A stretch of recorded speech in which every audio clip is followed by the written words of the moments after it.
Assalamualaikum semuanya. Semoga kalian semua dalam keadaan sehat dan dilancarkan rezekinya. Amin ya robbal alamin.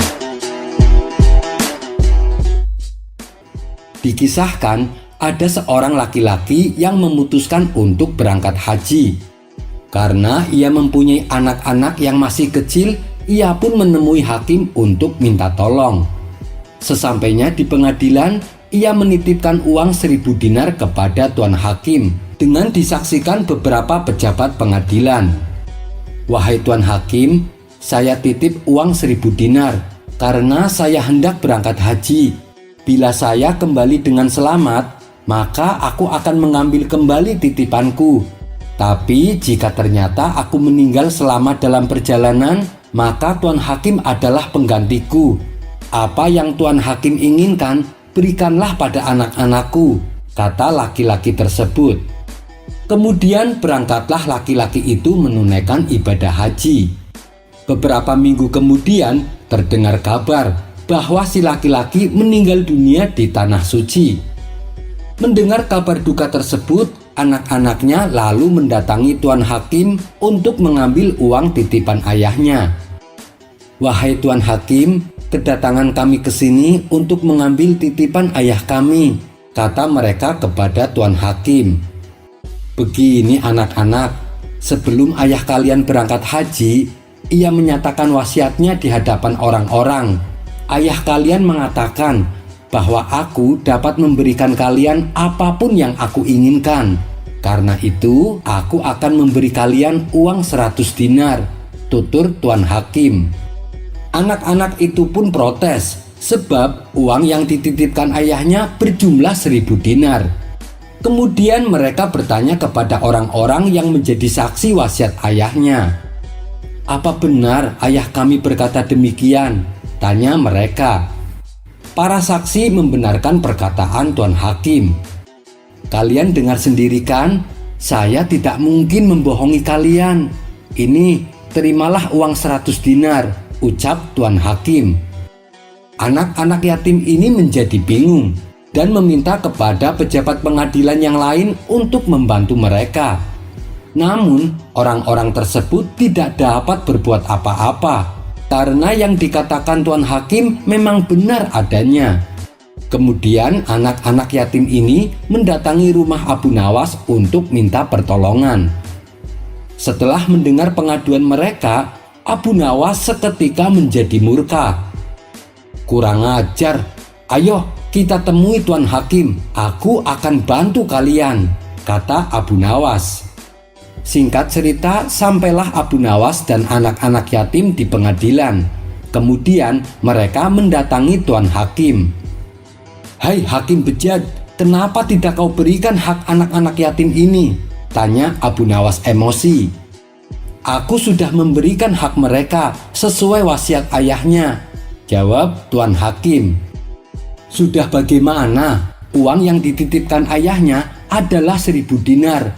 Tapi kenapa hanya dikembalikan 100 dinar? Tanya Abu Nawas kembali. "Begini Abu Nawas, ayah mereka berwasiat bahwa aku dapat memberi mereka apapun yang aku inginkan. Dan wasiat tersebut disaksikan oleh seluruh pejabat pengadilan. Kalau kau tidak percaya, silahkan tanya mereka. Oleh karenanya, yang aku inginkan hanyalah memberi anak-anak ini 100 dinar, jawab tuan hakim. Sejenak Abu Nawas terdiam. Ia mulai mencari cara agar kekurangan yang 900 dinar bisa kembali didapatkan oleh anak-anak tersebut. "Wahai hakim, berdasarkan kata-katamu, kau memberikan anak-anak ini 100 dinar. Sedangkan kau sendiri menginginkan untuk dirimu 900 dinar. Bukankah wasiat ayah anak-anak ini mengatakan, apapun yang kau inginkan sendiri, maka berikanlah pada anak-anakku. Oleh karena itu, berikan sisa 900 dinar kepada anak-anak ini, sesuai dengan yang kau sendiri inginkan," jelas Abu Nawas. Tuan hakim terkejut dengan jawaban Abu Nawas. Ia tak hanya cerdik, tapi juga pintar bermain kata-kata. Akhirnya Tuan Hakim pun tak berdaya dan terpaksa memberikan sisa 900 dinar kepada anak-anak yatim tersebut. Kisah selanjutnya. Sebuah pelajaran atau ilmu tidak menutup kemungkinan bisa kita peroleh dari siapa saja dan di mana saja.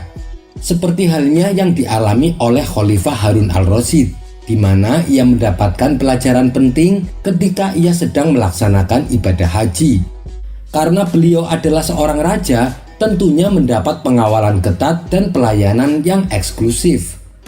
Saat Baginda Raja melakukan ibadah haji, orang lain dilarang membaur bersamanya agar ibadahnya tidak terganggu. Akan tetapi, Baginda Raja sempat dibuat gemas oleh seorang pemuda kampung yang secara tiba-tiba selalu menyalipnya.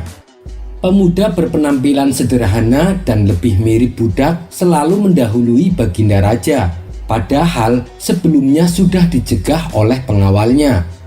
Pengawal itu mengatakan kepada si pemuda agar jangan masuk ke Ka'bah dan tawaf sebelum Baginda Raja selesai melaksanakannya. Tak terima dirinya dihalangi, si pemuda menimpali larangan tersebut dengan menukil penggalan surat Al-Quran. Sungguh, orang-orang kafir dan yang menghalangi manusia dari jalan Allah dan dari Masjidil Haram yang telah kami jadikan terbuka untuk semua manusia, baik yang bermukim di sana maupun yang datang dari luar. Dan siapa saja yang bermaksud melakukan kejahatan secara zalim di dalamnya, niscaya akan kami rasakan kepadanya siksa yang pedih. Quran Surat Al-Hajj ayat 25. Rupanya percakapan si pemuda dengan para pengawal terdengar oleh Baginda Raja. Baginda lalu menyuruh pengawalnya untuk membiarkan si pemuda melakukan ibadah haji bersamanya. Kemudian Baginda Raja menuju ke Hajar Aswad untuk menciumnya. Namun tiba-tiba si pemuda mendahuluinya. Dan ketika Baginda Raja hendak menuju Hijr Ismail untuk sholat, si pemuda juga mendahuluinya lagi. Semua ibadah yang dilakukan Baginda Raja selalu didahului oleh pemuda tersebut. Setelah Baginda Raja selesai melakukan sholat, ia penasaran siapa sebenarnya pemuda itu. Kemudian Baginda Raja memerintahkan pengawalnya untuk memanggil si pemuda.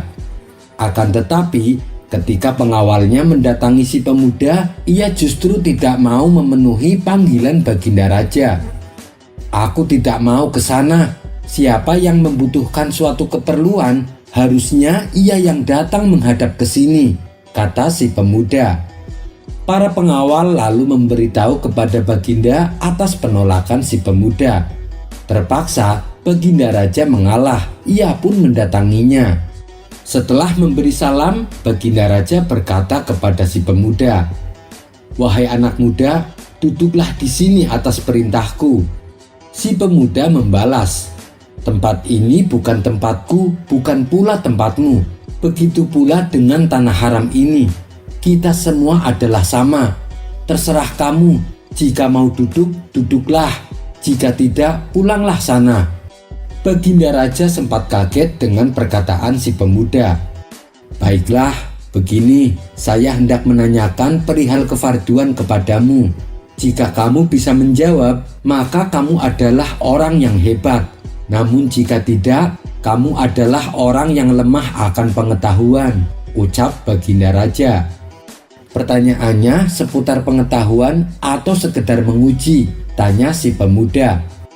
"Tidak, ini pertanyaan yang mudah seputar pengetahuan," jawab Baginda Raja. "Oh, baik, kemarilah, duduklah sebagaimana duduknya orang yang meminta jawaban atas pertanyaannya," timbal si pemuda. Kemudian Baginda Raja duduk bersilah di hadapan si pemuda. "Katakan, apa pertanyaanmu?" ujar si pemuda.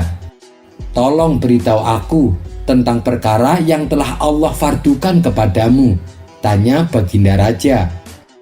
"Engkau bertanya kepadaku tentang kefarduan yang mana? Fardu yang 1 atau yang 5 atau yang 17 atau yang 34 atau yang 94 atau yang 1 seumur hidup atau yang 1 dari 12? Atau yang 1 dari 40? Atau yang 1/5 dari 200? Kata si pemuda balik bertanya. Mendengar hal itu, Baginda Raja pun tertawa sampai ia terlentang di atas tengkuknya karena meremehkan si pemuda. Aku kan hanya bertanya tentang kewajibanmu, malah kau jawab dengan bilangan hitungan-hitungan, ujar Baginda Raja. Hai Harun, jika agama tanpa hitungan, maka Allah tidak akan memberlakukan hisab di hari kiamat. Tidakkah kau tahu surat Al-Anbiya ayat 47? Dan kami akan memasang timbangan yang tepat pada hari kiamat, maka tidak seorang pun dirugikan walaupun sedikit. Sekalipun hanya seberat biji sawi, pasti kami akan mendatangkannya, dan cukuplah kami yang membuat perhitungan, ucap si pemuda menukil surat Al-Quran. Spontan, Baginda Raja menjadi emosi mendengar si pemuda memanggilnya tanpa gelar raja. Hai pemuda kampung, kalau kau bisa menjelaskan ucapan yang aku katakan, maka kau selamat. Tapi kalau tidak, aku akan memerintahkan pengawalku untuk menebas lehermu di antara Bukit Safa dan Marwah. Di saat emosi Baginda Raja mulai tidak terkendali, lalu salah seorang sahabat Baginda Raja berkata, Wahai Amirul Mukminin, maafkanlah ia. Ini adalah tempat yang mulia. Semoga saja Allah memberikan petunjuk kepada dia. Pemuda itu pun tertawa terpingkal-pingkal, sehingga ia terlentang di atas tengkuknya karena mendengar perkataan Baginda Raja dan sahabatnya. Kenapa kamu tertawa? Tanya Baginda Raja. Aneh kalian berdua ini. Aku tidak tahu di antara kalian mana yang lebih bodoh. Yang satu ingin menunda ajal yang sudah datang, dan yang satunya lagi ingin mempercepat ajal yang belum datang, jawab si pemuda. Baginda Raja hanya bisa terdiam dan mencoba menahan emosinya. Si pemuda pun lalu mulai menjawab pertanyaan yang diajukan Baginda Raja. Adapun pertanyaanmu tentang perkara yang Allah wajibkan kepadaku, telah Allah wajibkan banyak kewajiban kepadaku. Dan mengenai perkataanku kepadamu tentang satu kewajiban, itu adalah agama Islam. Dan tentang angka 5, itu adalah sholat fardu. Tentang angka 17, itu adalah jumlah rakaat sholat fardu. Tentang angka 34, itu adalah jumlah sujud dalam sholat fardu. Tentang angka 94, itu adalah jumlah takbir. Adapun perkataanku tentang satu dalam seumur hidup, itu adalah hujah Islam. Dan tentang satu dari 12, itu adalah bulan Ramadan yang wajib puasa dari 12 bulan. Dan tentang satu dari 40, itu adalah zakat emas dinar dari 40 dinar. Dan tentang 5 dari 200, itu adalah 5 dirham zakat dari 200 dirham, kata si pemuda menjelaskan. Pertanyaanmu sudah kujawab. Sekarang aku akan memberi pertanyaan kepadamu. Maka jawablah pertanyaanku, sambung si pemuda. Katakanlah, apa pertanyaanmu? Balas Baginda Raja. Ada seorang laki-laki melihat perempuan pada waktu subuh. Haram perempuan itu bagi laki-laki tersebut.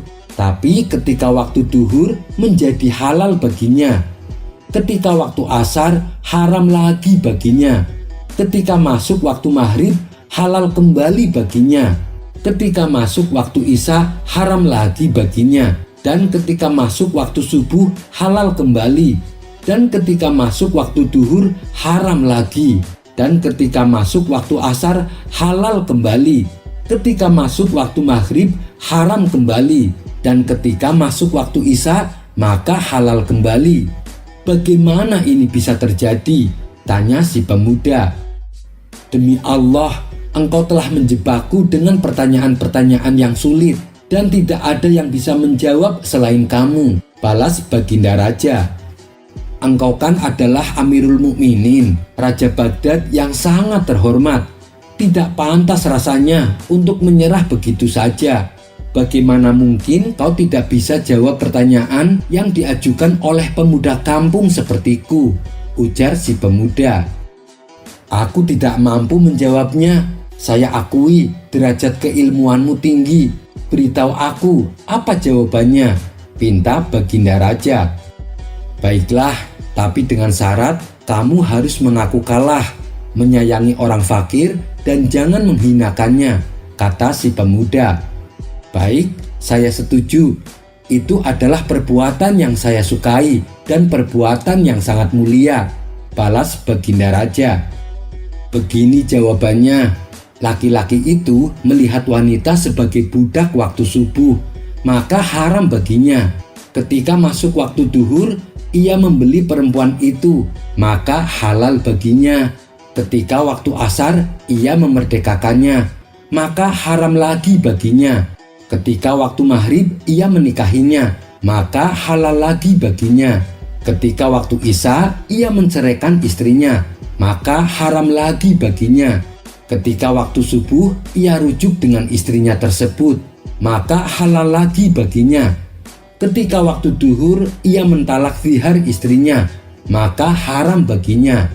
Ketika waktu asar, ia bayar kifarat zihar, maka istrinya kembali halal. Ketika waktu maghrib, laki-laki tersebut murtad, maka haram lagi istrinya. Ketika waktu isya, laki-laki itu bertaubat dan kembali memeluk agama Islam, maka halal lagi istrinya, tutur si pemuda menjelaskan.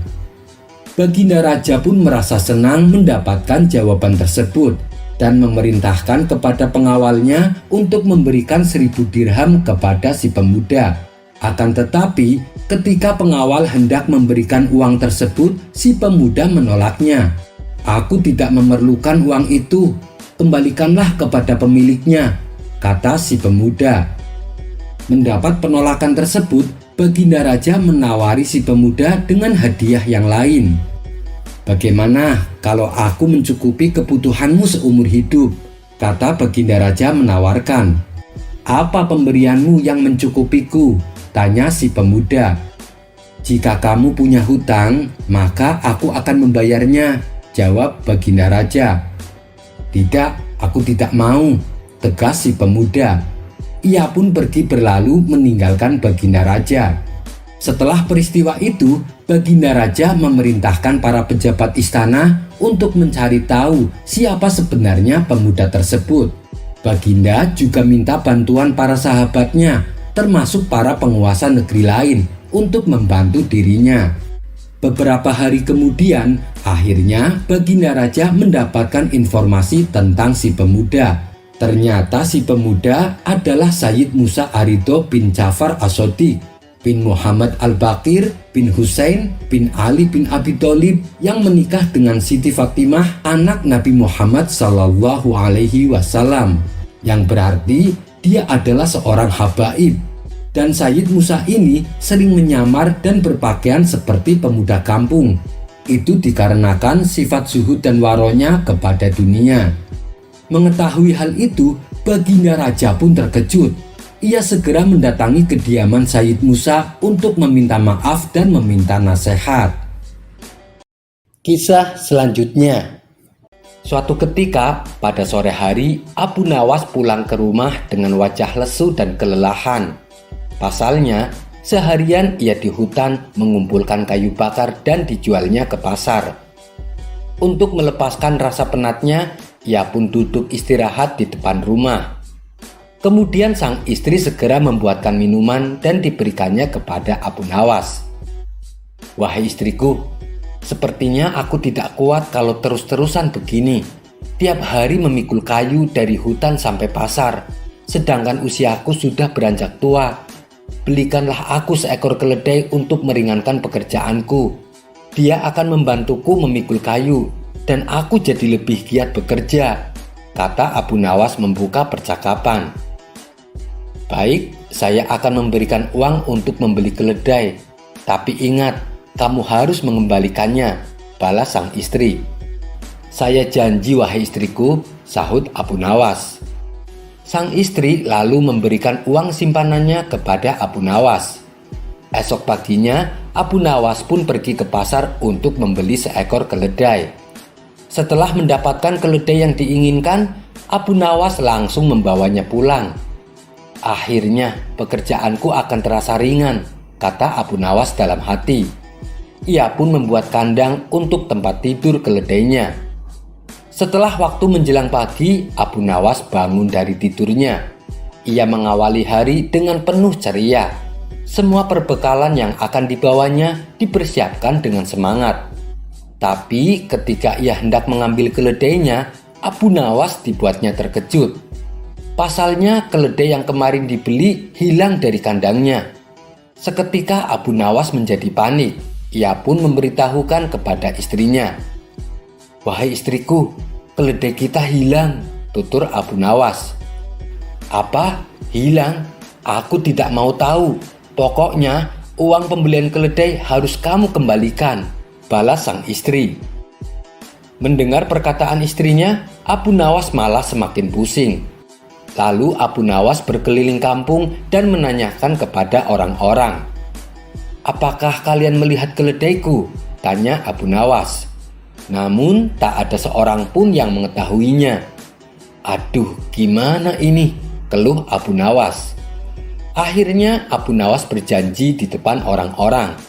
Apabila keledainya ditemukan, dia akan menjualnya dengan harga yang murah, yaitu senilai 1 dinar. Orang-orang pun kaget dengan hal itu. "Kamu serius, Abu Nawas?" tanya salah satu warga. "Iya, saya serius," jawab Abu Nawas. Setelah lama berkeliling tak membuahkan hasil, Abu Nawas pun memilih untuk pulang. Dan ketika saat di tengah perjalanan, tiba-tiba ia melihat keledainya sedang makan rumput di pekarangannya. "Aku cari kamu kemana-mana, ternyata kamu malah berada di sini," ucap Abu Nawas kegirangan. Ia pun segera memberitahu istrinya. "Wahai istriku, ternyata keledainya berada di pekarangan," seru Abu Nawas. "Syukurlah, berarti Allah masih sayang sama kita," balas istrinya. "Tapi aku bingung, wahai istriku," kata Abu Nawas. "Bingung kenapa? Seharusnya kamu senang keledainya bisa kembali," ujar istrinya. "Iya, aku senang, tapi aku sudah kadung berjanji sama orang-orang," ucap Abu Nawas. "Janji? Janji apa?" tanya istrinya. "Aku janji kalau keledainya ditemukan, aku akan menjualnya senilai 1 dinar, jawab Abu Nawas. "Kamu ini gimana sih? Keledai harga 50 dinar akan dijual 1 dinar, balas istrinya heran. Setelah lama berpikir, akhirnya Abu Nawas menemukan solusinya. "Wahai istriku, jangan khawatir. Aku tak mungkin mengingkari janjiku kepada orang-orang, tapi aku punya solusi yang tepat," sahut Abu Nawas. Selanjutnya, Abu Nawas membawa keledai tersebut di hadapan warga. "Keledaimu sudah ditemukan, Abu Nawas?" tanya salah satu warga. "Iya kawan, dan aku akan menepati janjiku. Aku akan menjual keledai ini dengan harga 1 dinar. Ayo, siapa yang mau membelinya?" seru Abu Nawas. Spontan para warga langsung berebutan untuk mendapatkan keledai Abu Nawas. "Tunggu dulu kawan-kawan, saya belum selesai bicara," tukas Abu Nawas. "Kalian lihat sepatu keledai yang ada di punggungnya? Ini harganya 100 dinar.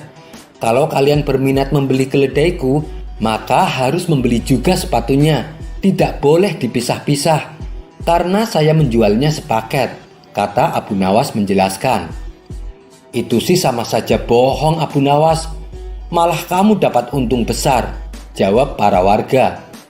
Mereka pun lalu membubarkan diri tak jadi membelinya. Akhirnya Abu Nawas bisa kembali memiliki keledainya. Kisah selanjutnya. Di warung tempat Abu Nawas nongkrong, salah satu temannya terlihat murung karena sedang dirundung masalah. Tidak lama kemudian datanglah Abu Nawas. Melihat ada kawannya yang sedang murung, Abu Nawas merasa iba. Ia pun segera menghampiri kawannya itu. "Hei kawan, sepertinya engkau sedang ada masalah ya? Coba ceritakan padaku," kata Abu Nawas membuka percakapan. Orang itu lalu menceritakan permasalahan yang sedang dihadapinya. Sebagai seorang sahabat, Abu Nawas lalu mencoba menghibur kawannya. Ia menceritakan kisah lucu tentang seorang anak petani. Setelah mendengar cerita Abu Nawas yang lucu itu, kawannya tersebut langsung tertawa terpingkal-pingkal. "Terima kasih Abu Nawas, kau telah menghiburku sehingga beban pikiranku menjadi plong," kata kawannya kepada Abu Nawas. Hari berikutnya, saat Abu Nawas datang ke warung, ia kembali mendapati kawannya yang kemarin sedang termenung seorang diri. "Hei kawan, kamu kenapa lagi?" tanya Abu Nawas sambil menghampirinya. "Aku sedang dilanda masalah Abu Nawas," jawab kawannya sedih. "Masalah apa lagi yang sedang menimpamu?" tanya Abu Nawas kembali.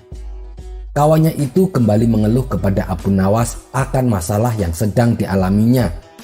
Ternyata masalahnya sama seperti yang kemarin.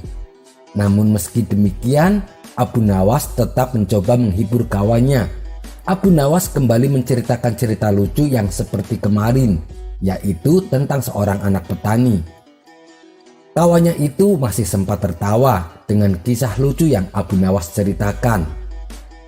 Dan hari selanjutnya, Abu Nawas kembali mendapati kawannya sedang melamun sendirian di warung. Saat ditanya Abu Nawas apa masalahnya, ternyata masalah yang dihadapi sama seperti kemarin. Abu Nawas pun kembali menghiburnya dengan cerita lucu yang sama. Tapi kali ini kawannya hanya diam saja. "Loh, kenapa kamu tidak tertawa?" tanya Abu Nawas. Kawannya itu menjawab, "Sebab cerita lucu yang kamu bawakan sama seperti yang kemarin. Kalau diulang-ulang terus, ya lucunya sudah tidak terasa Abu Nawas." Mendengar jawaban tersebut, Abu Nawas hanya tersenyum. Ia pun lalu berkata kepada kawannya, "Jika kamu tak bisa tertawa berulang-ulang dengan cerita lucu yang sama, lantas mengapa kamu selalu mengeluh berulang-ulang dengan masalah yang sama? Padahal jika kamu mensyukuri apa yang ada, niscaya kamu tidak akan selalu mengeluh dengan masalah yang sama."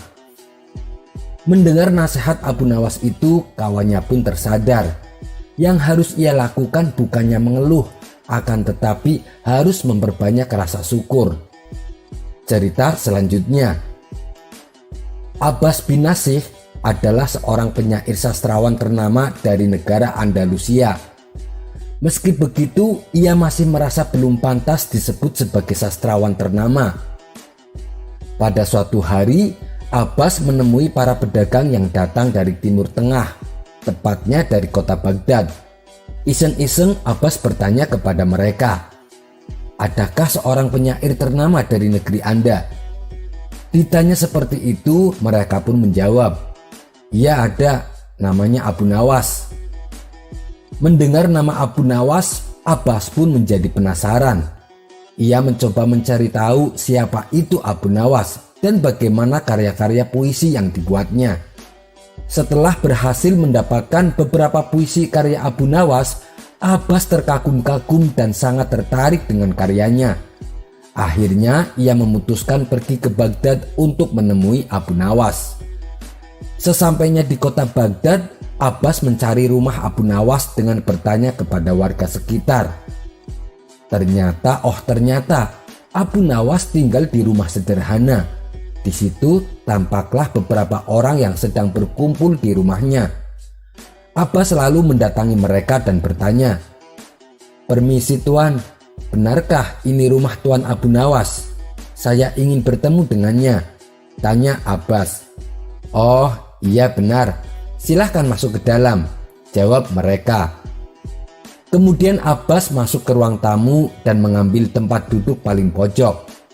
Setelah menunggu sejenak, Abu Nawas pun keluar menemui Abbas. "Siapa kamu? Sepertinya datang dari jauh," tanya Abu Nawas. Pertanyaan tersebut sedikit mengagetkan Abbas, yang kemudian menjawabnya dengan merendah, "Saya hanya seorang peminat sastra Tuan." Dialog pun berlanjut antara Abu Nawas dan Abbas. "Selamat datang di kota Baghdad," ujar Abu Nawas. Mendengar hal tersebut, Abbas mengucapkan terima kasih atas penerimaan Abu Nawas. "Oh iya, Anda datang dari mana? Tanya Abu Nawas. Saya datang dari Andalusia, Tuan, jawab Abbas. Mendengar jawaban tersebut, pembicaraannya pun menjadi semakin seru.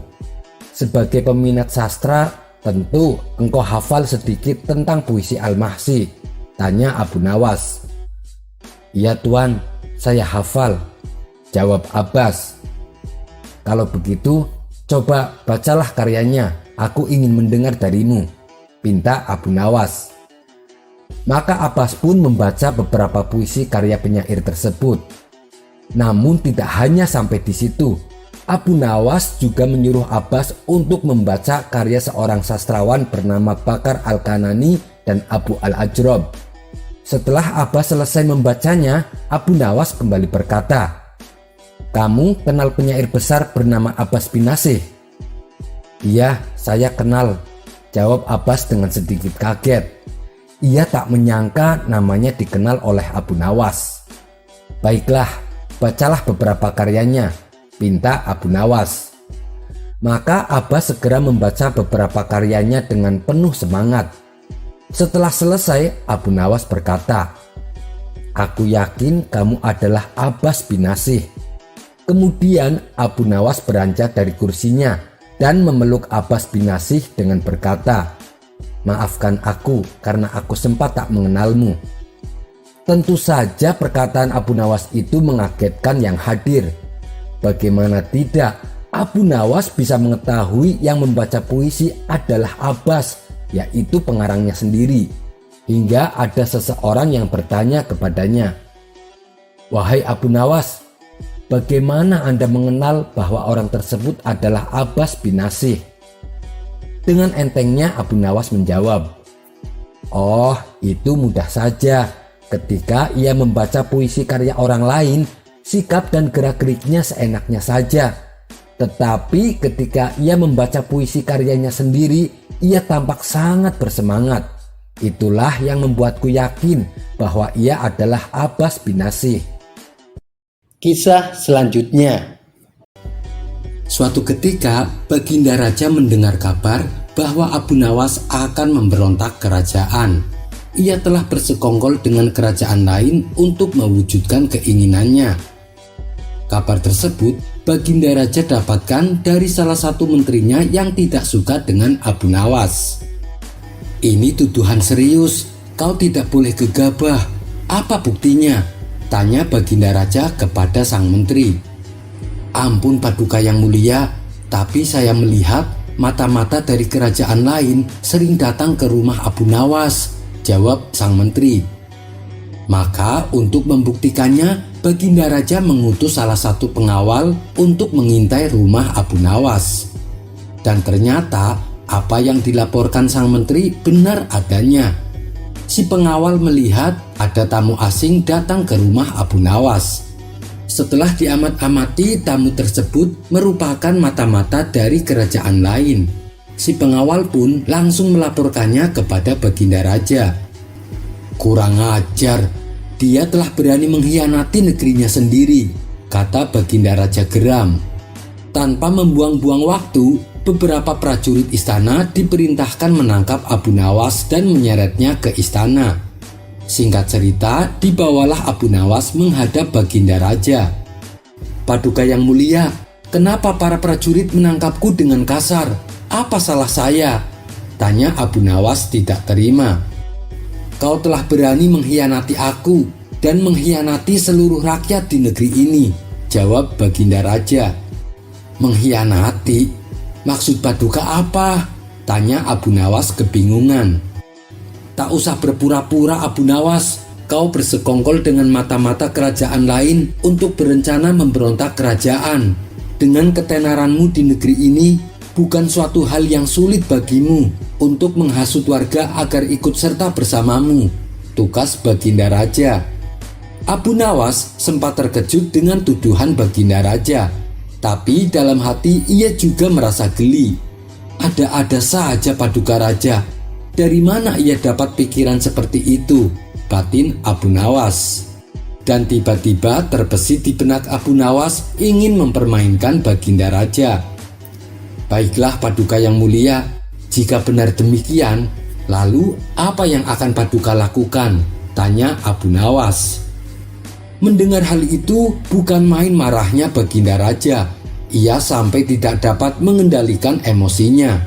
Baginda Raja pun memerintahkan kepada prajurit untuk melucuti pakaian Abu Nawas dan menggantinya dengan baju kebesaran yang seperti dipakai oleh para menteri kerajaan, lengkap dengan atributnya. Baginda Raja sengaja melakukan ini sebagai ancaman kepada pejabat istana yang berani mengkhianati negerinya. Karena bagaimanapun juga, Abu Nawas termasuk orang lingkup istana, meskipun dia bukanlah seorang pejabat. Ikat kedua tangannya, arak dia keliling Baghdad agar ditonton orang-orang, lalu bawa dia ke tiang gantungan di lapangan untuk menjalani hukuman mati, kata Baginda Raja emosi. Dengan sigap beberapa prajurit melaksanakan perintah Baginda Raja.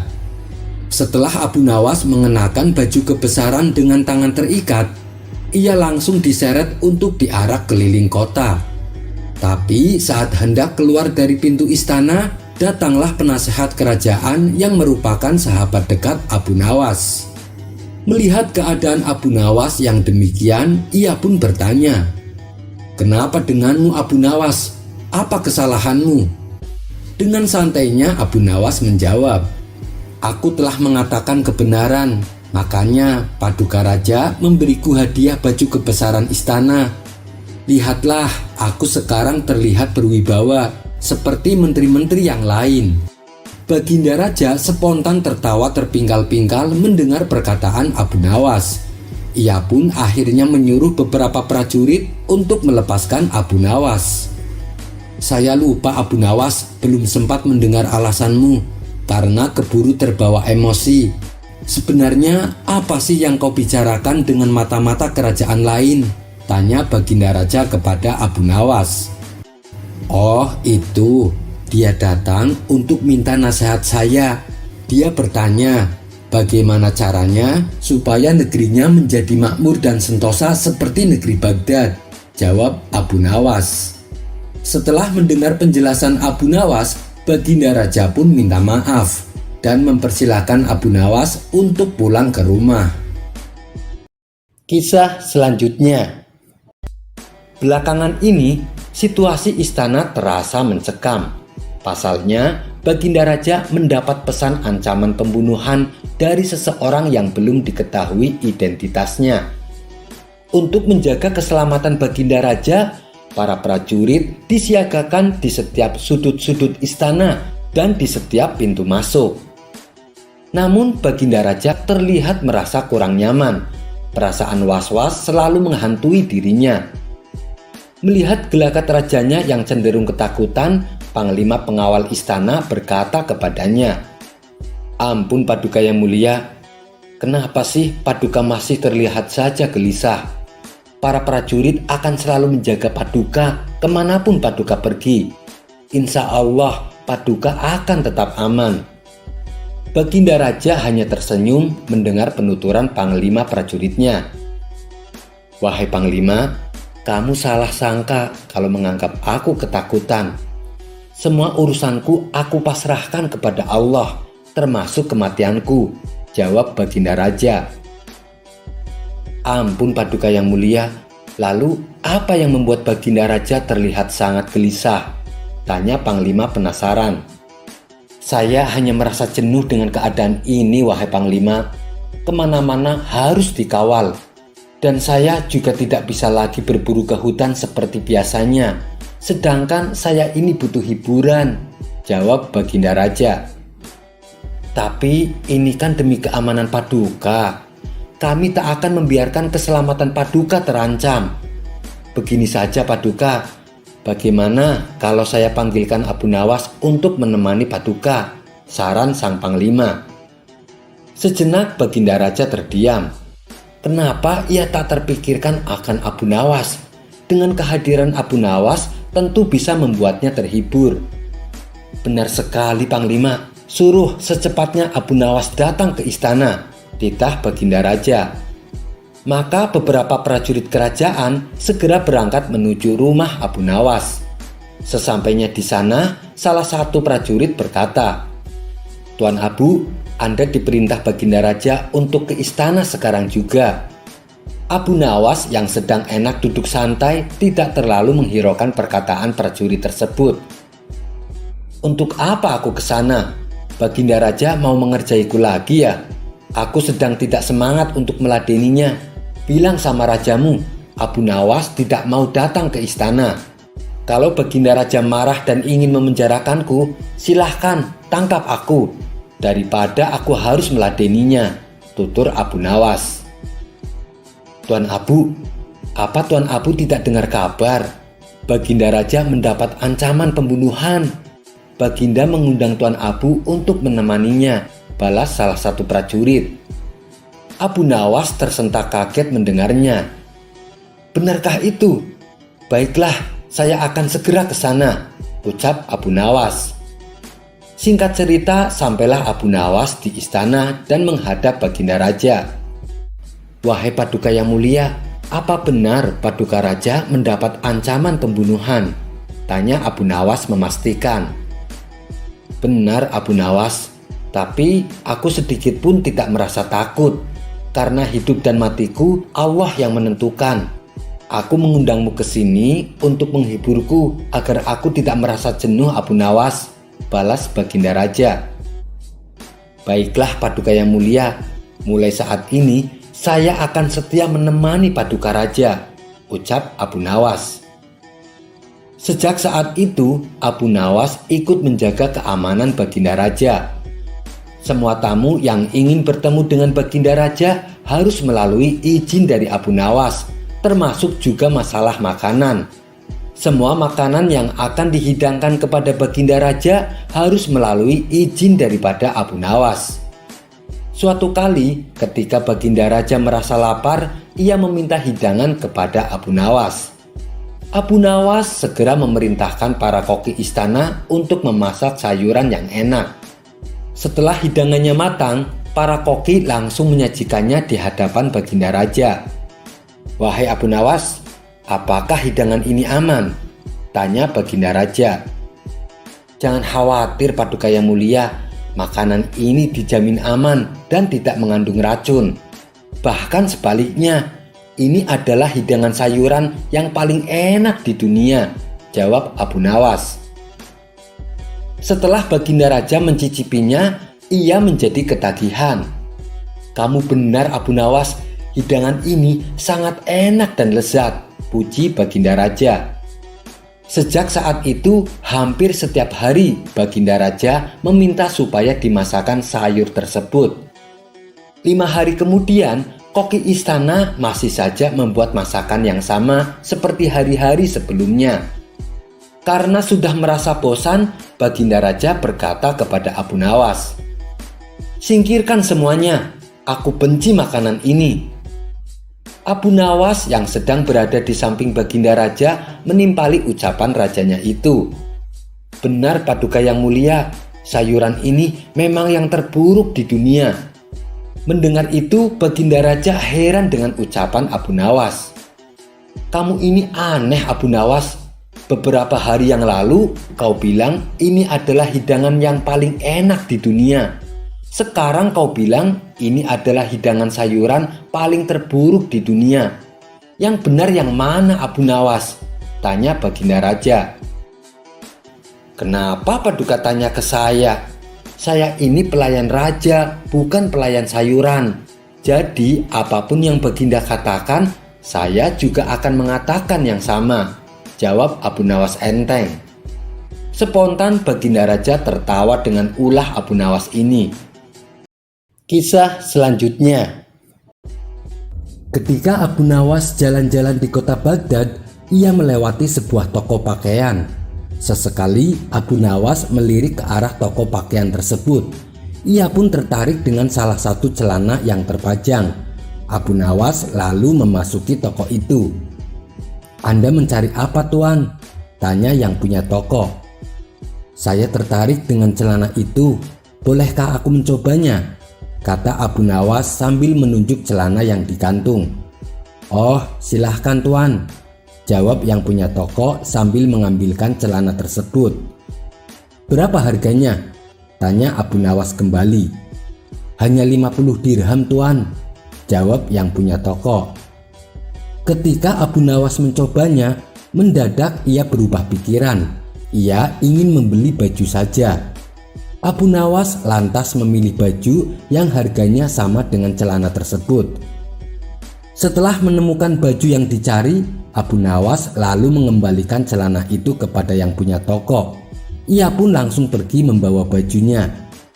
"Hei tuan, Anda belum membayar baju itu," teriak yang punya toko. "Tapi aku kan sudah mengembalikan celana yang harganya sama dengan baju ini," jawab Abu Nawas. "Iya, tapi kamu juga belum membayar celana tersebut," balas yang punya toko. "Tentu saja aku tidak mau bayar. Untuk apa aku membayar barang yang tidak aku beli?" ujar Abu Nawas. Mendengar hal itu, yang punya toko menjadi bengong. Ia bingung memikirkan perkataan Abu Nawas. Kisah selanjutnya. Dikisahkan ada seorang pemuda bernama Malik bin Dinar. Ia adalah pemuda kaya yang juga merupakan keluarga kerajaan. Menjadi bagian dari orang-orang kerajaan, orang tua Malik bin Dinar tentu lebih memilih anaknya untuk menggantikan posisinya kelak di kerajaan. Sehingga setiap hari ia membawa putranya menuju kerajaan.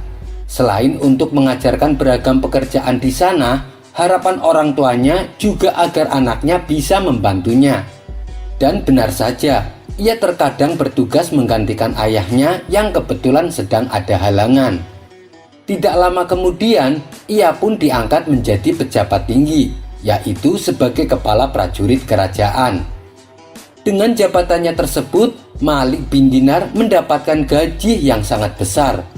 Karena hidupnya penuh dengan gelimang harta, membuat dirinya tenggelam ke dunia hitam. Hidupnya hanya digunakan untuk berfoya-foya, minum khamr, berzina, dan semacamnya. Hal itu sudah menjadi kegiatan yang biasa ia lakukan. Suatu hari Malik bin Dinar mendambakan seorang wanita untuk dijadikannya seorang istri. Lalu salah satu kawannya menawarkan budak wanita kepadanya. Tanpa pikir panjang, Malik bin Dinar langsung mengiyakan dan membelinya dengan kontan. Bahkan karena kecantikannya yang melebihi budak pada umumnya, ia rela membeli dengan harga yang sangat mahal. Setelah lama hidup bersama dengan Malik, sang budak pun akhirnya hamil dan melahirkan bayi perempuan. Bayi tersebut ia beri nama Fatimah. Sebagai seorang ayah, tentu ia sangat menyayangi putrinya. Seiring berjalannya waktu, Fatimah kini tumbuh besar dan menjadi anak putri yang cantik. Maka bertambah cinta dan sayanglah Malik kepada anak sematawayangnya tersebut. Suatu kali, saat Malik hendak menenggak minuman keras, Fatimah segera merebut gelasnya dan menumpahkannya ke baju Malik bin Dinar.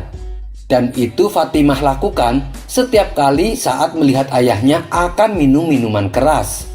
Meskipun Malik terkenal pemarah, namun ia hanya tersenyum dengan ulah Fatimah.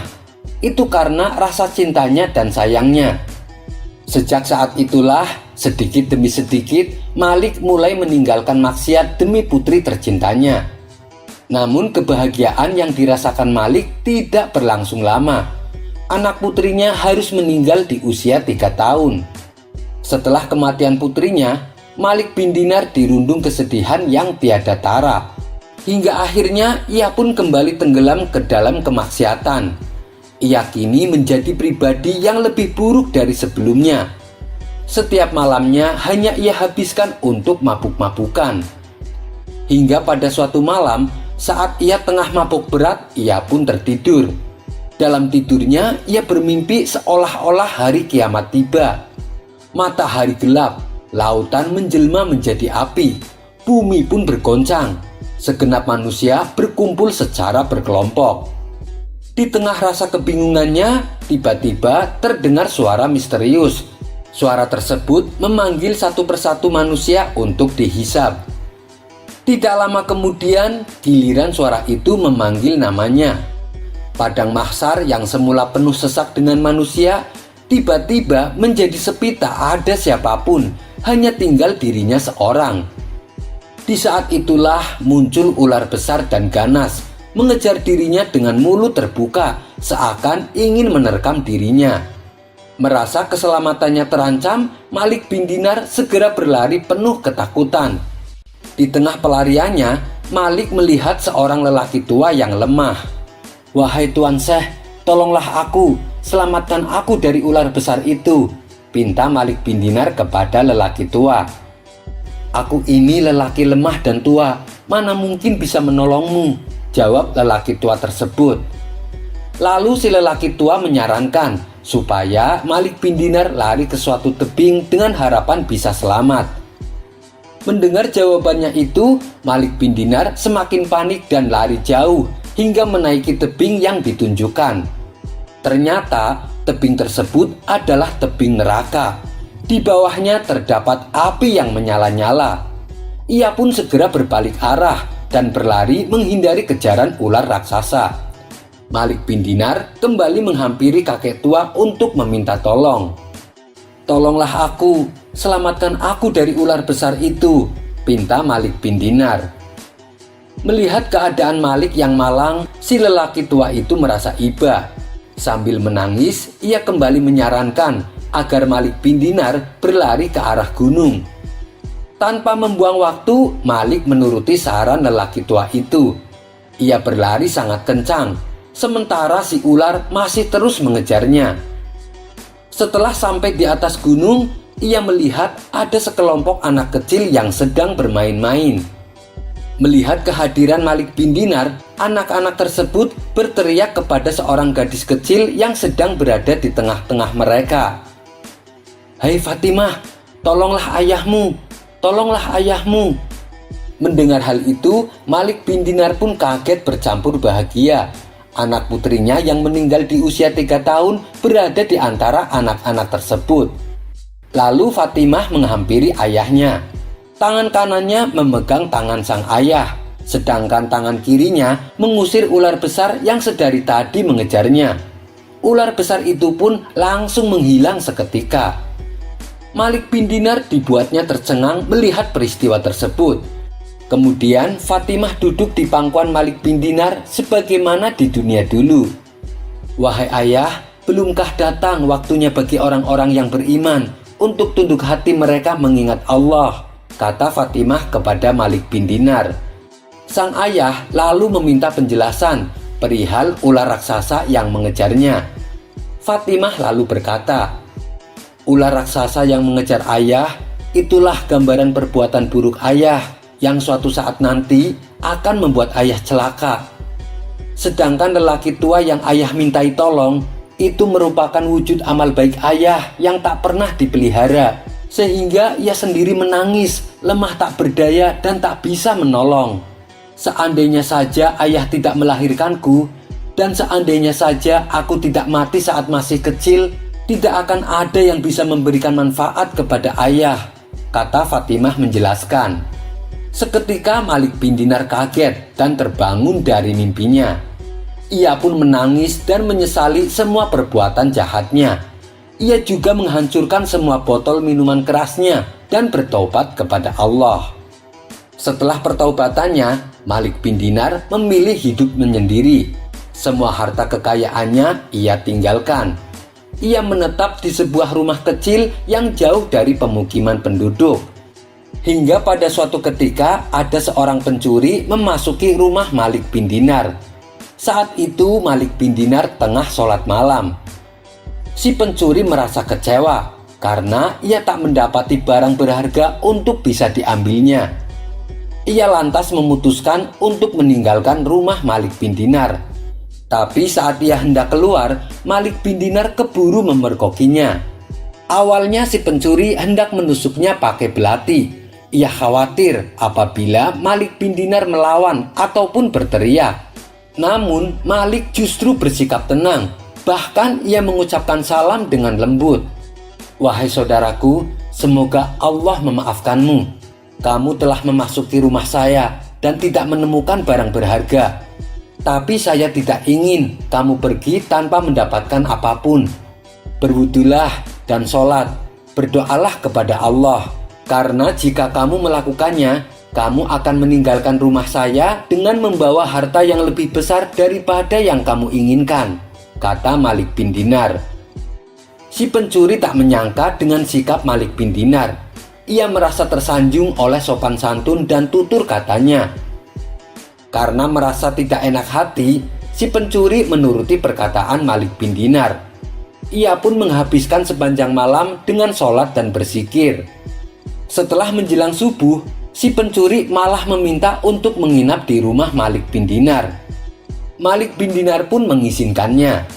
Selama sepekan, si pencuri diajari berbagai ilmu agama oleh Malik bin Dinar. Si pencuri yang awalnya hendak berbuat jahat, kini justru bertaubat dan menjadi orang yang baik dan menjadi orang yang sangat alim. Suatu kali, saat Malik bin Dinar hendak menunaikan ibadah haji, di tengah perjalanan ia menjumpai burung gagak yang terbang rendah. Burung gagak tersebut membawa sepotong roti di paruhnya. Karena penasaran, Malik pun diam-diam mengikutinya dari belakang. Malik menduga gagak yang terbang tersebut pasti menyimpan suatu rahasia. Oleh karenanya, ia terus saja mengikutinya hingga sampailah ia di depan sebuah gua. Kemudian burung gagak tersebut memasukinya. Ternyata roti yang dibawa burung gagak diberikan kepada lelaki tua yang tengah terikat di dalam gua. Burung gagak tersebut lalu menyuapinya sedikit demi sedikit. Setelah burung gagak itu kembali terbang dan tidak terlihat lagi, Malik cepat-cepat mendekati kakek yang terikat dan membuka tali ikatannya. "Siapa engkau? Apa yang telah menimpamu?" tanya Malik bin Dinar. "Aku sedang dalam perjalanan menunaikan ibadah haji. Namun ketika dalam perjalanan hartaku dirampok oleh penyamun. Lalu tangan dan kakiku diikat oleh mereka. Setelah itu aku dilemparkan ke gua ini," jelas kakek tua itu. "Malang sekali nasibmu. Aku kesini mengikuti burung gagak yang membawa roti di paruhnya. Tampaknya burung itu memberikan roti itu kepadamu," tanya Malik bin Dinar. "Iya, yang disuapkannya kepadaku tadi adalah roti. Setiap hari ia memberiku makanan dan minuman," ujar kakek tua. "Subhanallah, ilmu apa yang kau miliki sampai burung gagak itu sedemikian tunduknya padamu?" tanya Malik bin Dinar. "Tidak ada. Selama 5 hari sejak aku di sini, aku hanya bersabar dan berdoa. Dalam doaku aku berkata, 'Wahai Zat yang berfirman dalam kitabnya, percayalah bahwa Allah akan mengabulkan doa hambanya yang ditimpa kemalangan. Aku sekarang membutuhkan pertolonganmu, maka rahmatilah aku.' Kemudian Allah mengabulkan doaku dengan mengutus seekor burung gagak untuk melayani seluruh kebutuhanku," tutur kakek tua. "Engkau sudah bebas sekarang. Bagaimana kalau kita lanjutkan perjalanan menuju tanah suci? Biarlah bekalku ini kita makan bersama selama di perjalanan," ajak Malik bin Dinar. Kakek tua yang tadi terikat itu sangat bersyukur kepada Allah dan mengucapkan terima kasih kepada Malik bin Dinar. Mereka berdua pun kemudian pergi meninggalkan gua itu untuk melanjutkan perjalanan. Kisah selanjutnya. Diceritakan, Abu Nawas memiliki kebun yang cukup luas. Kebun tersebut sudah lama ia tanami berbagai macam sayuran yang menghasilkan pundi-pundi uang cukup banyak. Karena itulah, ia tidak ingin kebunnya dimasuki oleh maling. Bahkan, ia juga tidak terima bila kebunnya dirusak meskipun hanya sedikit. Abu Nawas tak segan-segan akan memukulnya, siapapun itu. Setiap pagi, Abu Nawas mengurusi kebunnya sampai menjelang siang. Suatu hari, saat Abu Nawas sedang beristirahat di kebun, tiba-tiba ia melihat ada seekor sapi memasuki kebunnya. Yang lebih mengejutkan lagi, sapi tersebut dengan asiknya memakan daun-daunan dan semua tanaman yang ada di situ. Tentu saja hal ini membuat Abu Nawas jengkel. Ia pun lalu mengambil ranting pohon yang cukup tebal dan panjang. Ia berlari mengejar sapi tersebut. Melihat ada ancaman datang, sapi itu segera berlari menghindari kejaran Abu Nawas.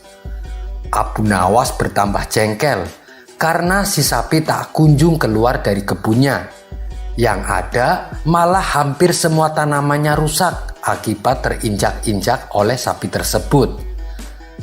Setelah beberapa menit, akhirnya sapi itu berhasil keluar dari kebun dan selamat dari amarah Abu Nawas. Akibat kejadian itu, Abu Nawas sangat menaruh dendam kepada sapi tersebut.